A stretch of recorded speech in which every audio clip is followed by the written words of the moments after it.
Assalamualaikum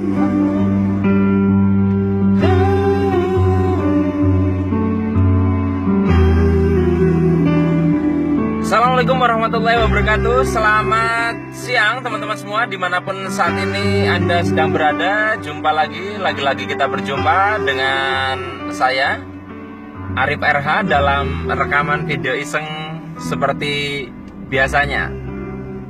Ya, pada kesempatan siang hari ini, tema yang akan kita bahas dalam video iseng ini berjudul memahami konsep mental block, ya, memahami konsep mental block. Ada mungkin di antara Anda yang sudah familiar dengan istilah mental block, ada juga yang mungkin baru mendengar kali ini. Mental block adalah kalau kita terjemahkan bebas, ya, tidak kaku dengan perkata dari bahasa Inggrisnya, itu artinya adalah hambatan mental. Jadi pengertiannya adalah sesuatu di dalam diri seseorang atau dalam diri kita yang menghambat kita, ya. Nah, saya sering mendapatkan pertanyaan bagaimana caranya untuk membuang atau menghancurkan mental block. Setelah saya renungkan teman-teman semua, ternyata pertama, ya, faktanya adalah setiap orang pasti punya mental block, termasuk saya. Yang kedua adalah mental block tidak selalu harus dihancurkan, karena mental block itu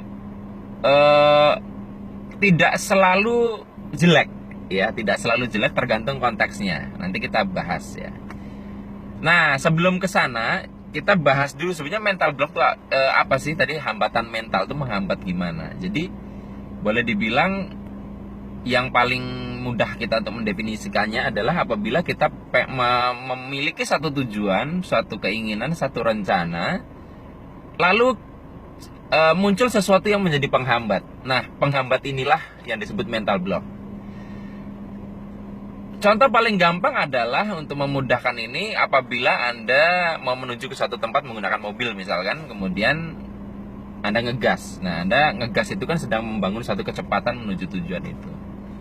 Tapi bayangkan apa yang terjadi apabila Anda saat ngegas, Anda di saat yang sama juga menginjak rem. Maka di situ Anda tidak akan bisa bergerak. Kalaupun bergerak menjadi sangat susah payah.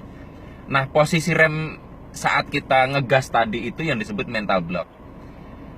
Mental block adalah sesuatu yang boleh dibilang membatalkan atau membuat pergerakan kebalikan dari apa yang kita tuju.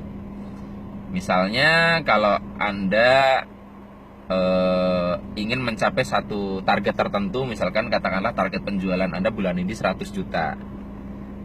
Tapi di dalam benak Anda, misalnya Anda punya satu mental block bahwa ya angka tadi, target tadi itu begitu besar dan mustahil untuk dicapai. Nah, otomatis mental block itu akan menghambat Anda mencapai target Anda. Kalau misalkan Anda mau mencari jodoh, ya, kemudian pengen menikah, Anda lagi single, kemudian Anda punya satu keyakinan bahwa menikah itu justru akan menambah masalah. Nah, itu adalah mental block, gitu. Adalah mental block. Mental block itu akan selalu kontra, ya. Ibaratnya kita punya tujuan itu plus 1, maka dia minus 1-nya. Bahkan seringkali kadang kita punya tujuan plus 1, mental block bisa minus 10, sehingga tekornya banyak, gitu.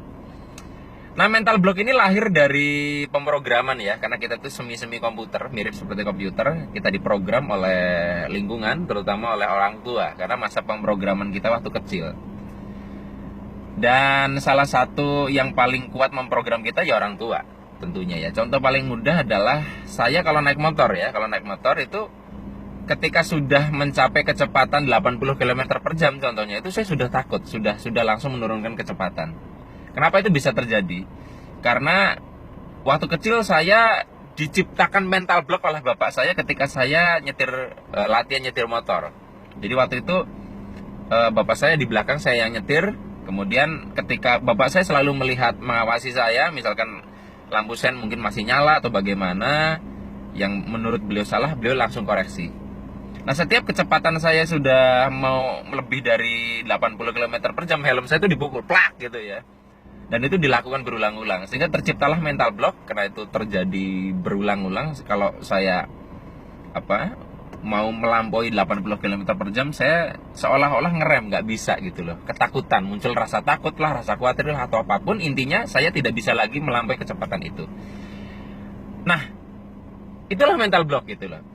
Nah, cuman masalahnya adalah apakah mental block itu selalu buruk? Yang tadi saya bilang bahwa mental block itu tidak selalu buruk. Contohnya misalnya ada di antara Anda yang merasa tidak bisa, ya sering mengatakan aduh gue nggak bisa gitu loh.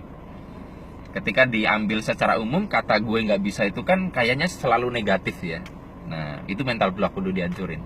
Padahal dalam satu kerangka value yang lebih tinggi, misalnya Anda diberikan satu challenge, atau mungkin ada sebuah kesempatan Anda mau melakukan kejahatan, atau Anda mau korupsi misalnya.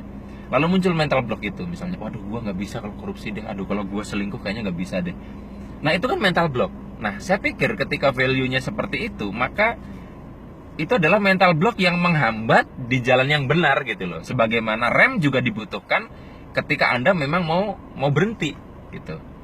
Nah, tapi ketika kita mau menyalip, maka rem itu menjadi sesuatu yang tidak memberdayakan, karena kita harus pol gas ya, bukan ngerem.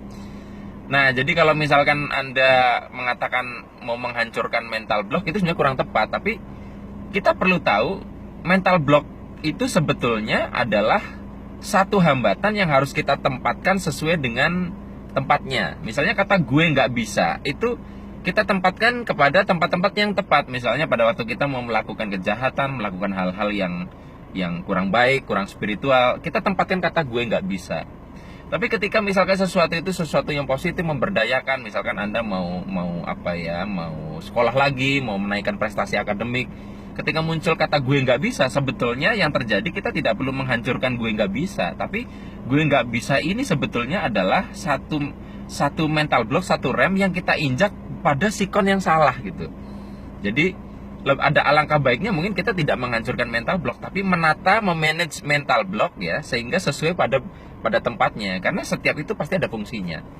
Bisa kebayang kalau misalkan kita mengatakan iya kepada semua hal, mengatakan tidak kepada semua hal, mengatakan bisa kepada semua hal, maka akhirnya kita nabrak semua, tidak melihat koridor value atau nilai-nilai yang terutama yang spiritual. Begitu teman-teman semua. Nah,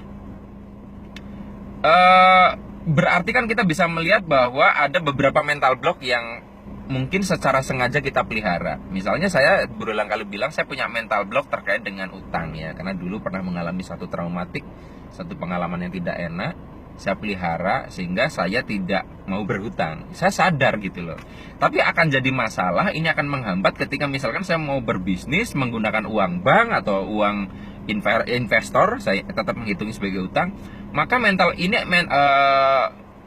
block saya tentang hutang ini bisa menghancurkan saya gitu. Nah, yang salah sebenarnya adalah kita itu kadang menghakimi mental block selalu buruk. Padahal yang terjadi adalah mental block itu terjadi karena kita menginjak rem di saat yang tidak tepat. Ketika kita menginjak rem di saat yang tepat itu tidak salah, seperti itu.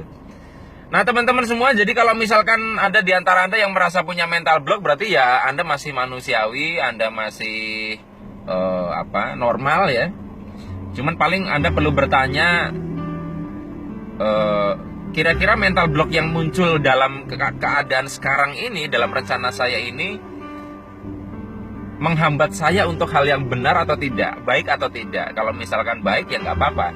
Yang penting dengan kesadaran. Termasuk misalkan Anda merasa bahwa menikah itu nanti akan jadi ruwet masalah. Kalau Anda dengan sadar memutuskan bahwa Anda tidak mau menikah, Anda memilih menyendiri, nggak apa-apa, itu tidak akan masalah.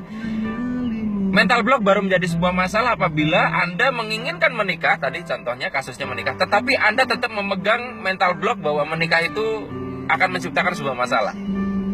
Ini akan jadi pertarungan di dalam. Jadi mental block, selama kita sadar memeliharanya, memutuskannya, menempatkannya pada tempat yang tepat, maka mental block akan sangat membantu kita.